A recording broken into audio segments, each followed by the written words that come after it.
Hi, and welcome to Liftoff.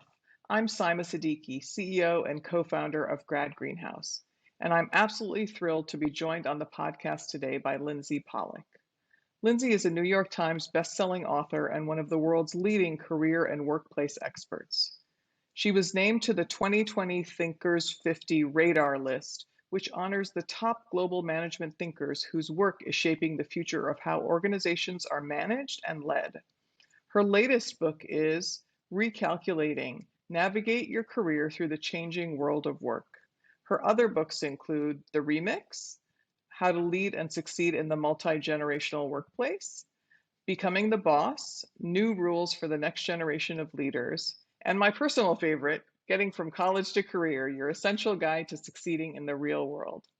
Lindsey is a sought-after speaker, writer, and consultant, and co-hosts a fantastic LinkedIn Live podcast called Future Strong, which I absolutely love and learn from every 2 weeks. Welcome, Lindsey. Thank you so much for having me. I'm thrilled to be here.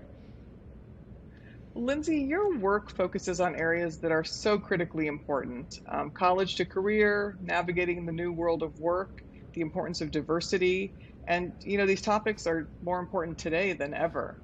But I would love to start off today with your story. How did you end up doing this work? Can you tell us about your career journey? Sure, it was not intentional, which is something that I really share with a lot of students. I wish I had known this was a path, but I didn't. I went to Yale University as an undergrad, and I really trace my career choice to being an RA, a resident advisor, my senior year. I absolutely loved being a senior, kind of guiding and mentoring and advising the younger students. And I wish I had been smart enough to go into administration or student affairs or career services, but I just didn't even know that that was a path. I went to graduate school on a Rotary scholarship to Melbourne, Australia, because I really wanted to go abroad. And during that experience, one of the responsibilities of the scholarship was that I had to give speeches to the local Rotary clubs, which is a global organization. And I really, really enjoyed the speaking. And it was really the Rotary Club members who said, "You're very good at this. You should do some speaking." And again, I didn't really know that was a career. So when I came back to the United States, to New York City, in 1999, it was the dot-com sort of boom, and I got a job at a magazine called Working Woman that had launched a website called workingwoman.com. And Simon, I would still be there today. I loved it. I had a great job. It was really fun to work on the website. I loved talking about career development. It reminded me of being an RA. But with the dot-com bust, it went bankrupt, and I ended up without a job. And losing that dream job was really devastating. And that's when I started kind of exploring what is it that I want to do next. And I really floundered for a long time. And that became the seed of the book that you mentioned, Getting from College to Career. I started writing a blog about everything I wish I had known, everything I didn't know, everything nobody had ever told me. And I was job hunting at the time. I ended up working part-time for Working Mother magazine and the National Association for Female Executives. I started freelancing, and I bet for about the first 5 years of my business, I was telling people I was looking for a job, and I sort of accidentally started blogging and speaking and taking any work I possibly could in that kind of career space. And ultimately, I thought that I would be a freelance writer, but very quickly I learned that I was more skilled and enjoyed the speaking just as much, if not more, and that became the core of my business. So that was almost 20 years ago. And I kind of evolved from speaking primarily to college students about how to get ahead to transitioning into the corporate market to help companies when they've hired early career candidates to train them in orientation programs and soft skills training. And then I evolved that again to help leaders to recruit and retain early career talent. But I really think the seed of all of it was being an RA, kind of that mindset of connecting the generations, helping young people get ahead. And really, I think the core of everything I do is realizing that stuff I struggled with, other people might be struggling too. And if I can help somebody's path be easier, that's really kind of the mission that drives me. I would love to talk about recalculating. I heard you mention recently that you wrote the book during the pandemic, inspired by sort of what you were seeing around you. I'd love if you share the story about how you got the inspiration for the title, and also just what did you it seems like people really are taking stock. Over the past 6 months, a year, we've seen people stepping back, assessing, really pushing for what they need. And can you talk a little bit about what you learned in your research and what you're seeing as people are recalculating and recalibrating? Absolutely. And it's so similar to what I went through at the beginning of my career, where I didn't know what to do. And when the pandemic hit, I was on track at the beginning of 2020 to have probably my best speaking year ever. My calendar was fully booked. I was out promoting my book, The Remix, on generational diversity, and things were just kind of humming along. And as we all know, that was not the plan. That was not to be. And I was sitting looking out my window in March of 2020, and truly, I went from a fully booked calendar of events to zero. And I'm not exaggerating. I had zero business. And I really was thinking, what am I going to do? You know, nobody knew what we were going to do. There was sort of that frozen moment. And I looked out at these cars on the street and I just had a flash. And I will tell you, I've never before or since had such an easy time naming a book. Normally it's very painful and difficult for me. I can't think of a title. And I just thought, oh my gosh, this is like that moment when you're driving and you make a wrong turn or you hit traffic and your GPS kind of glitches for a second, or your sat nav, as they say in some countries, and it says recalculating.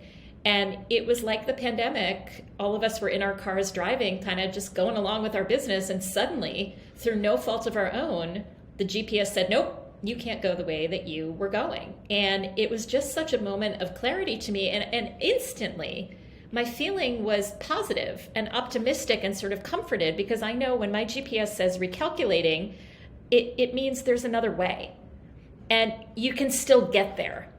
And by the way, your GPS never says, sorry, Simon, you have to go back to your driveway and start all over again. No, it takes all the progress you've made and incorporates that. So I just had this moment of realizing there's got to be another way, and people are going to find those ways. And I kind of knew, because I've been through 9/11 in New York City and the Great Recession.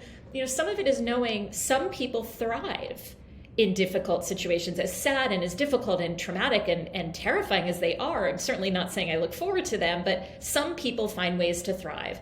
And so I had this thought, just like I did with getting from college to career, I want to talk to as many people as I can and ask them, what are you doing? How are you handling this? You know, what kind of changes are you making? And what I sort of realized was a similar thread from getting from college to career to recalculating, you know, almost 20 years later, is I started asking people and talking to people, and I got out of my head and started doing my research and finding out what other people were doing, because I think the pandemic, probably more than any other experience, although I thought of this with graduating from college, I was not the only one going through it. And if I tapped into the wisdom of as many people as possible, I'd get better ideas than I would think of in my own head. And that was really the seed of recalculating. And so, what is some of what you found when you began talking to people? How are people thriving in a time of a lot of uncertainty, a lot of anxiety, mental health issues are on the rise, a lot of isolation? How are people navigating? How are companies supporting them in that navigation? I'm glad you brought up mental health. I have struggled with anxiety my whole life, and I had never talked about it professionally. I take medication. I've had panic attacks. I do many, I see a therapist. I do many things to manage my anxiety. I had never talked about it. And one of the biggest lessons that I had, not because it was a secret, it didn't sort of fit, I thought. And I started talking about it because everybody was talking about it. And I realized there were so many people who wanted to talk about it, were comforted by it, would sort of say, but you're successful. And it was like, yeah, I'm successful and I have anxiety. One of my favorite podcasts, my friend Maura Aarons-Mealy, it's called The Anxious Achiever. And she has a whole podcast about succeeding with anxiety. And so number one, I started talking more openly about well-being and anxiety and mental health and how important it is. So I think just making it a topic of conversation was really, really important. I think the pandemic helped me do it. The second thing is mindset and attitude. I'm almost embarrassed that in all of my time writing about careers, I had almost never written about growth mindset and positive attitude and all that. And the entire first chapter of Recalculating is about mindset. And I'll give you an example. I would talk to two people who had to take time out of the workforce to be with their kids during COVID, right, to do homeschooling and so on. And I would talk to one person who would say, oh my God, I'm never going to get a job again. I'm going to have this big gap on my resume. Nobody's going to hire me. This is a disaster. And then I would speak to someone else who would say, oh my gosh, this is making me such a better job candidate. The minute I want to go back, I'm going to be better because I'm going to be able to tell people that I did what I had to do and I was and it was like the same situation, but they just decided to have a different approach. And I thought, oh, nobody gave you permission. Nobody, like, you just decided to be positive. And that was so powerful to me that you could kind of have that mindset. And I think the third thing was this idea of action and trying a lot of stuff. And I think a lot of people thought, well, you know, for instance, for me, nobody's hiring in-person speakers. And I think I had a choice to say, well, my business is closing, or there's got to be another way. And so I started speaking to every speaker I possibly could, and some were doing more coaching, and some were doing virtual classes. And it was like, oh, if I just sat in my head and did what I thought I could do, I would have had to close my business. Or I could realize there are a million other paths. And it's sort of that saying, you know, if you do what you've always done, you'll get what you've always got, that I had to change and that there were possibilities out there. And ultimately, this sort of thesis of recalculating is that something like the pandemic is very rare, where it's like a moment in time where everything stops. I mean, that's a very unique situation. Mm-hmm. But we face roadblocks and recalculations all the time. And so the mindset that you're always pivoting, that you're always adjusting, that you always are taking small steps and trying new things is so powerful. It's made me realize I always have to be experimenting because you never know kind of what paths are going to be closed, the idea of diversification and so on. So I think mental health, mindset, and this idea of always having a lot of irons in the fire and never being so obsessed with one thing that you're not trying anything else, I think is sort of the modern recipe for career success. Does that all make sense to you? It does. And thank you for talking about mental health, because I think, you know, when people like you begin talking about it, it leads the way to more people talking about it, and to us assuming that it's just a part of all the things that we have to, as employers, have to think about, be aware of, and, you know, create spaces for and acknowledge. And I think that's really important. And, you know, especially my next question for you was about Generation Z, and the Chronicle of Higher Ed last week had a headline that said a stunning level of student disconnection. They had asked faculty to share their experience with students this academic year, and faculty, you know, in droves sort of responded to share like what they had seen with students and what they're worried about. And they used terms like defeated, exhausted, overwhelmed. They talked about making, you know, mental health referrals for their students, and they talked about sort of getting rid of deadlines and really just creating as much flexibility as possible. As somebody who, you know, work with college students, how can we help them? I mean, we've seen students entering the workforce the past 2 years, you know, working from their bedrooms, and that's their only connection and their only introduction to their bosses and the culture. How can we help them, support them from the university side, support them as they're entering the workplace, and really when they're depleted, you know, how do we build them up? How do we make this transition a successful one for them? I'm so glad to hear you ask that, because the Gen Z students and employees that we had 2 years ago are different than the ones we have today. We have been through a war, and I think we have to treat these young people who are already in a challenging time of change in life, and already a time of loneliness and anxiety and depression and all of the things, plus you add the pandemic. To try to move forward as if nothing happened, to me, is shameful and just simply not an option. So I want to talk pre-COVID for a minute about Generation Z. We used to talk about millennials being digitally, and the cutoff is born about 1996-ish and later is kind of how we define Gen Z. And what you see, and I want to draw on the work of Dr. Jean Twenge out of the University of San Diego, who wrote a book called iGen and has just been really forward-thinking on this generation, I think the biggest expert. the levels of loneliness, anxiety, disconnection were already high because Gen Zs are truly the first generation who has never known the world before devices and the internet, ever. Millennials kind of vaguely remember the world before the internet. Gen Zs do not. And when you look at things of like loneliness, lack of time socializing with friends, time spent alone or with a device, the rates of loneliness start to skyrocket for teenagers in the United States, at least, when the iPhone is introduced in 2007. And you can see Dr. Twenge's work on this, where once people are spending a large amount of time with their phones, all of that in-person, face-to-face time stops. Now, I'm not saying that you can't have a true friendship, or be intimate on a device, because I know you can, and a lot of Gen Zs do. But you cannot deny that the self-reported rates of loneliness, anxiety, and depression skyrocket with the introduction of the mobile phone. So to me, before COVID, we were dealing with that. Then you add COVID, and the rates absolutely are off the charts of loneliness, et cetera. Now, for some kids, like maybe an introverted person, it was a really good experience. So I don't want to say this is absolutely everybody, but I was just at a college in Colorado a couple weeks ago, and they said that the high schools are starting to call the college administrators and say, you need to know what's coming. These students have been through so much. They have had so much loss of social time, of sports, of proms, of dating, of friendship, of theater, of everything. They're coming to you depleted.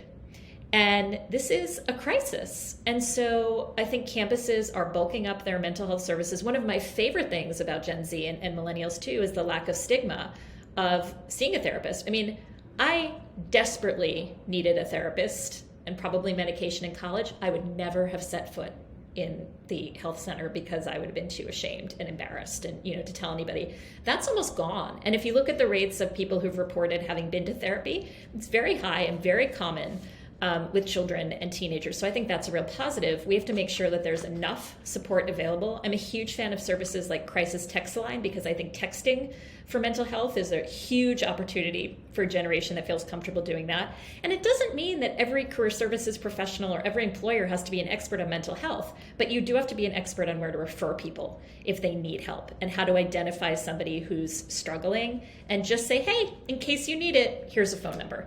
Or here's a place you can get an appointment. So I think it is the burden on every single one of us to know what resources are available. But I think more than 50% of young people coming into colleges and employment are probably going to need some support, and we need to be ready to provide it, just as we would provide health services to people who've been through a war. I think it really is that serious, and I just can't emphasize enough the struggle that people are going through. Sorry, I'll get off of my soapbox now, but I just wish, and I wish someone had told me, I wish part of the reason I speak up is if one person had kind of taken me under their wing and said, hey, maybe you need some help. I can't imagine what that would have done for me 10 years earlier than I ever actually saw a therapist.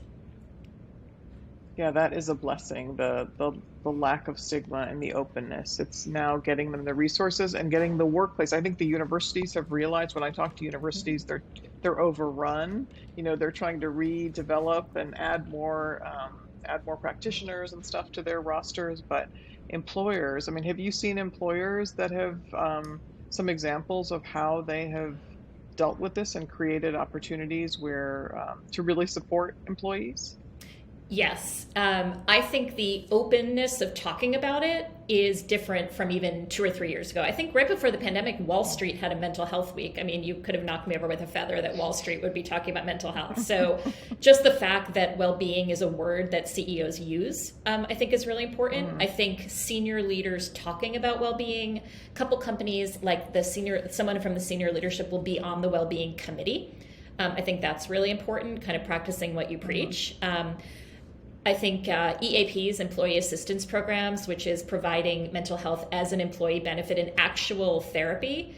There's a lot of companies doing yoga and meditation apps, and I think that's a great first step. But I think the access to a professional therapist, a lot are partnering with some of those online therapy organizations, making that accessible, making it comfortable, making it affordable, I think is absolutely on the radar of many, many employers.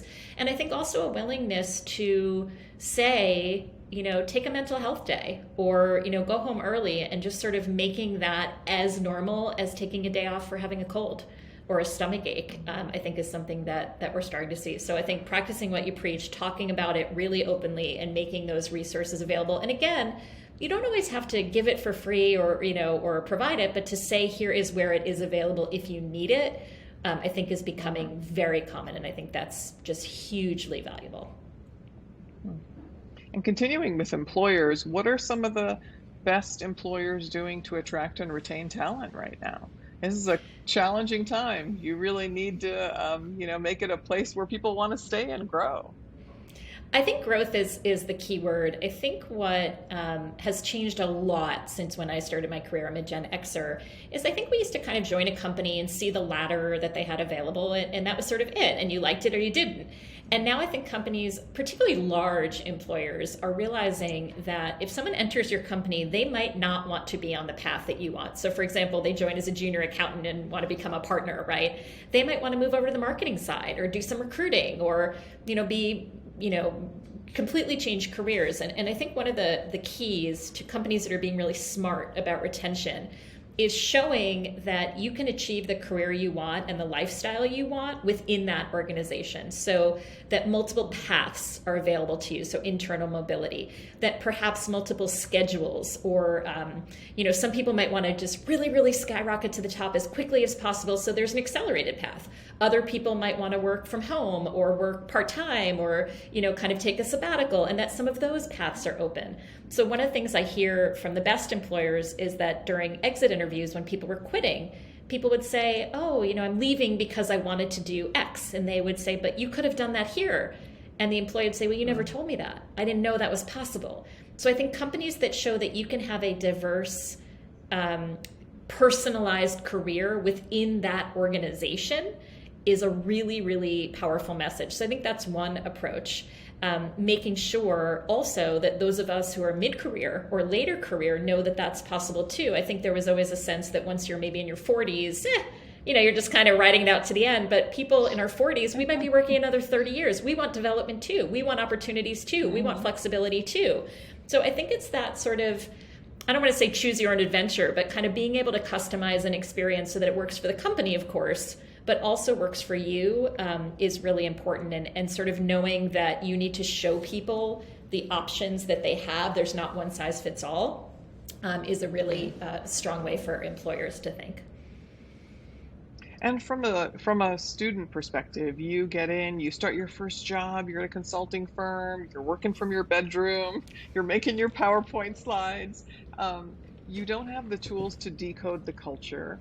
You may only maybe know your manager, some of your team members, not really know the hierarchy because you don't see it in action. I mean, now we're getting into hybrid and people are starting to go back in small numbers, but you may or may not be in the office at the same time as everybody that you need to know. What are some ways that Gen Z or any new hires can make an impact and connect and feel connected and make their mark in a good way, like, really to get to know and build those ties? If I ran the world, which I do not, I really think the burden should be on the companies to welcome early career employees, to create mentoring opportunities for them, to create apprenticeship opportunities, to say, come, listen in on this conference call, come, log into the Zoom just so you can observe how I am. We're going to give you 4 different mentors so that you can really get acclimated to the culture. Unfortunately, a lot of companies are not doing that. The good ones are. But I think it's really unfair and too much of a burden to ask a 22-year-old just out of school to take on the entire job of getting acclimated to a culture that's very hard to do. So number one, if you have the opportunity to go into the office and you are at the beginning of your career or new to a company, I really encourage you, to your level of comfort health-wise, to do that, because there is so much that is just easier when you can walk up to somebody and ask a question rather than having to have the guts to pick up the phone and call them, right? Or start a Zoom with somebody. So that's number one, is I would say go in when you can. Number two is take advantage of what is being offered to you. A lot of companies tell me that they'll do like an Ask Me Anything or a town hall with their junior employees and nobody shows up or nobody asks a question. When something is provided, I know it takes some confidence to speak up, but use those opportunities that are being offered. And I also think there's a lot of value in sort of mentoring, relationship building with people who are just a step or two ahead of you. I know we want to meet the senior people, but let's say you're a first-year investment banker and you're an analyst, maybe the associate who's 2 years ahead of you is a really good person to talk to and ask those questions to, and a little bit less intimidating. There's also a lot that you can do yourself, like joining affinity groups, like doing a volunteer project that the company makes available, showing up to those sort of awkward Zoom happy hour things. If it's provided, show up. When invited, say yes. So take advantage of what is offered. What's really challenging, though, is, one of the top questions I get from employees who are working remote is, what time am I supposed to stop working? Because it doesn't seem like my boss ever stops. And I know I'm allowed to have dinner, but all those cues are gone. So I also encourage you to ask questions about some of this basic stuff to kind of level set what the expectations are. It is totally your right to ask those questions. What's the appropriate level of formality? What would you like me to be wearing? Should I have my camera on in this meeting? Is it appropriate to ask questions? Michael Watkins wrote a great book called The First 90 Days. He's a Harvard Business School professor. And one of the things he recommends that I always echo is the idea of having what's called the style conversation, which is asking your boss or anyone you report to a couple of questions. How formal should I be? What are your expectations on X, Y, and Z? It is okay as an employee to ask, because it shows that you want to do the right thing. So don't be afraid to clarify the things that feel unclear. But if it feels hard and weird, it's because it is. You're not doing anything wrong. We're just going to have to kind of muddle our way through until there's some sort of new normal. And truly, we just don't know what that is yet. I wish I could say, hey, this is exactly how to navigate, but this is weird, uncharted waters. It really is. It's interesting that you say that about the expectations. I recently read an article. I started Grad Greenhouse during the pandemic, so I have team members I've never met. We're a global remote team, and that remote teams in particular should write a series of expectations. Like, it could be just 5 bullets, and it could be, we don't mind whether, you don't need to work from 9 to 5, but you need to be available during these 4 hours to try to overlap with everybody else. And, again, dress code, camera expectations, so sort of some basic things so that those aren't things they have to guess or figure out, that they're written down. So that's something that I need to do. One of the things that you talk about is, your book about multi-generational workplace, talked about something that I find fascinating, because we're at a time where we could have 4 generations in the workplace, right? We could have boomers, Gen X, millennials, and Gen Z all in the workplace at the same time.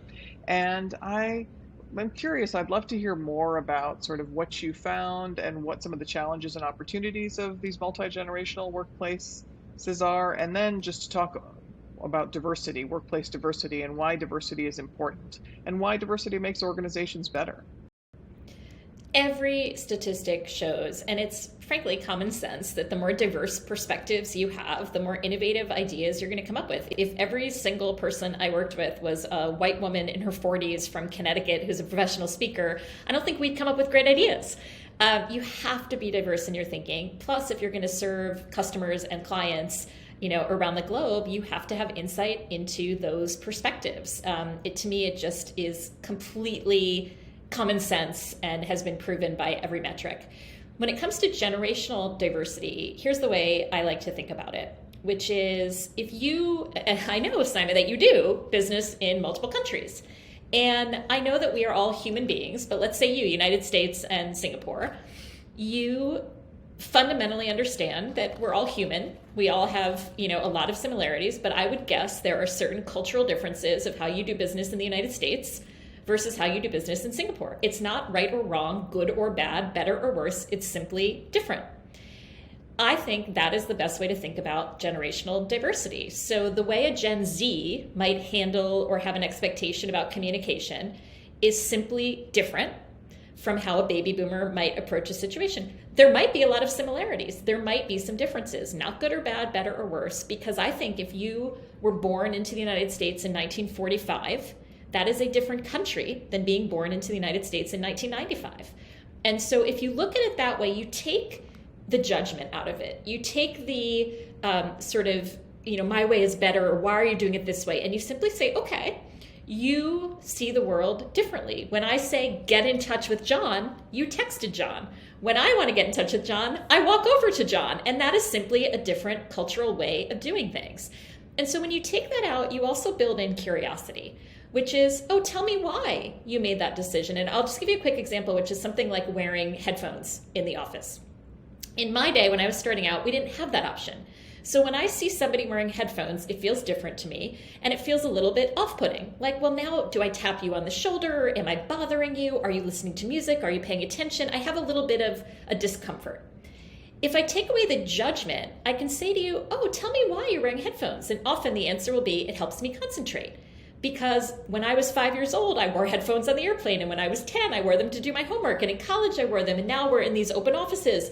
And if I say, that totally makes sense to me. Well, I would really love to chat with you during the day. What do you think is the best way to do that? And they say, oh my gosh, I would love that. Why don't I wear one headphone on and one headphone off so that we can both... And you start to get to solutions instead of saying, well, ugh, you're lazy and entitled and you're just listening to music all day, so you clearly don't care about this job.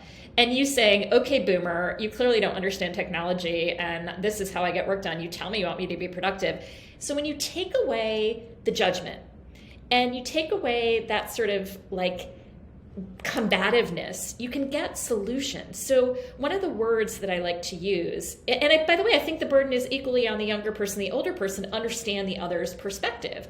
So this technology executive, Gina Pell, coined a term perennial instead of millennial or another perennial. A perennial knows their history and keeps up with the times. So the burden is on us to both know that they didn't always have headphones in the workplace, and to know that now we have them, that changes things. So I love that idea. And I think everyone individually and every company can strive to be a perennial and say, we got to know how things were done before and what's the best of that, but also keep up with the way things are changing. Because if you are doing business the same way you were in 1950, you're probably not going to be successful because things do change. So that's kind of how I think about generational diversity.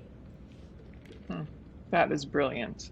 Take away the judgment. You're totally right. It's absolutely parallel for cultures, for cultural assumptions as well. I have two more questions that I want to ask you.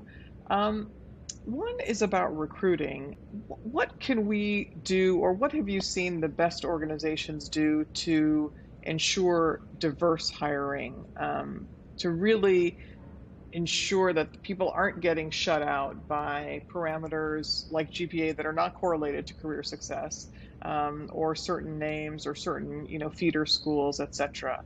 What can we do better? It's a great question. I was just on a panel about this at the National Association of Law Placement, the NALP conference, which was for law firms, but I think has a lot of applications. I'm actually a spokesperson for a tech company called Capfinity, which does strengths assessment testing. And I'll talk in that context, which is we have to do two things. And I think it's about being a perennial again. A company has to understand their culture and what is a good fit for them. They have to really be experts on what makes them different. So for example, if you take the big four accounting firms, they do very similar work. So PwC, Deloitte, EY, KPMG, they have to be really clear on what makes a good fit for their particular culture. So know yourself, I think, is the kind of historical piece of this, and know the core of who you are. Then the modern is technology provides a lot of ways for us to find diverse people to mesh with that core. So Capfinity offers a strengths profile that says, okay, for example, maybe there are 10 strengths that make a good fit at this particular company. 5 of them are probably true of all of the big four, that just anyone who's going to succeed in an accounting firm. But 5 are really unique to this culture. And then what you can do is have students or candidates take this assessment. It's not a test. It's not, do you know the answer? It's more, how do you work? What are your values? What's important to you? And then matching that so that you might find the student who doesn't have the highest GPA or didn't go to a core school, but happens to have the right fit for that organization. If you don't want to do the assessment testing model, something else I think is really important to diversity is to have more structured interviews. and a more structured process, so that you're not sort of throwing an executive into a room saying, oh, Simon, you seem like me. You're really smart. We both wear glasses. We both have brown hair. I like you. Oh my God, you watch Bridgerton. I watch Bridgerton. That has nothing to do with doing the job. And so you have to have a way of everybody going through the same process. And GPA was a metric that it's like, all right, at least it's comparing apples to apples. But how do you find other ways to do that? And it's asking structured interview questions. If you know, for example, that teamwork is really important to your culture, you have specific questions that say, tell me about a time when you were involved in teamwork and you took a leadership role. And then we ask everybody the same question, rather than, I kind of feel like you'd be good on my team. So I think we have to have this combination of knowing ourselves and really what makes a good fit with our culture. Another example is working with a bank, and they would hire leaders, the captain of the football team, the first chair violin, and that's great. But when they actually look at what correlated with success in their company, it was not just people who had leadership, it was people who would stick with a job until it was done. And is that the captain of the football team? Sometimes. But sometimes it's the math major who just loves to sit and think through a problem but is very introverted. So I think you have to really be honest too of what genuinely equates to success in your organization. And the way you do that is you study the people who are successful. You look at the people who thrive in your environment, and then you go and you find that in the talent. And the way to do that in a way that is equitable is that you make it more open to people from more schools with more diverse GPAs, but you're very clear on the skill sets that they need. I also think we need to start way before college. A lot of companies just don't get enough students who know about their work. Insurance is an example. So I know a lot of insurance companies are going to diverse high schools, right, in more areas of the country and saying, we want to introduce you to what insurance is. This might be a good fit, because if you don't know something exists, you're not even going to apply for the job. So I think a lot of this is about choosing the right candidate, but some is, driving more students to even know that these careers are possible. Well, speaking of careers, you wrote the ultimate guide, I think, to getting from college to career. I think it's a must-have for every college student. I have a soon-to-be college senior who definitely needs a copy. And I love that you have 90 tips for career for people to follow, because I think that's plenty of tips. Even if they follow just 10 tips, that'd be great. I usually ask guests to share one piece of advice for somebody launching their career. But because you have 90 tips, could you give us your top 3 tips for somebody launching their career, for a student, graduating in May, thinking about what's next? I don't know if you noticed, but the first edition of the book, the subtitle was 90 tips, and the second they took it off because they thought it was too intimidating to have the number 90 on the book cover. Really? So yeah, I have the revised edition. Yeah, they changed that and took off the 90. They're still in there, but it's not advertised. Okay, so 3 tips. Number 1 is get rid of the shoulds. People will tell you, you should do this, you should do that. Really check yourself that what you are doing is what you want and you're interested in. I know too many people my age in their 40s who went down a path because their parents thought they should, or because their teachers told them they should. So get rid of that right away, number 1. Number 2, keep building your contacts. People will get you everywhere. Relationships are everything. You will have an infinitely better chance of getting any job for the rest of your life if a person refers you. So make friends, keep in touch with people you intern with, keep in touch with professors, keep in touch with classmates. You have a network now. I know people don't like that word, but it's all about building and maintaining really authentic relationships. And number 3 is to really, how do I want to put this? Take small steps every day. I think a lot of people try to build up to do one big thing, but I think building the habit of applying for one job a day, editing one sentence on your resume, writing one thank you note, we sort of build up try to get a home run, and I'd rather you get a series of single base hits. So small steps every day to build your career. Listen to 5 minutes of a podcast, talk to one person, send one note on LinkedIn, like somebody's post on Twitter who you admire. Really taking small steps every day is going to be more valuable than trying to build up to these huge wins. So those are 3 off the top of my head, but I think all of them are really important, and really, small steps over time really build up. I don't know anyone really who's an overnight success. So if you're starting now as a student, you're already ahead of the game, but consistency is really key. Yeah, and I really loved in the book that you started off by saying kind of what you just said. It's starting is the important thing. It's not about, whether you're a freshman, a senior, somebody who graduated last year, somebody who's been sort of hiding in your room, whatever it is. It's fine. Just start and start with a small step. So thank you. I think that's really, really inspiring and hopeful for hopefully everybody who's listening. Thank you, Lindsey, for joining me today.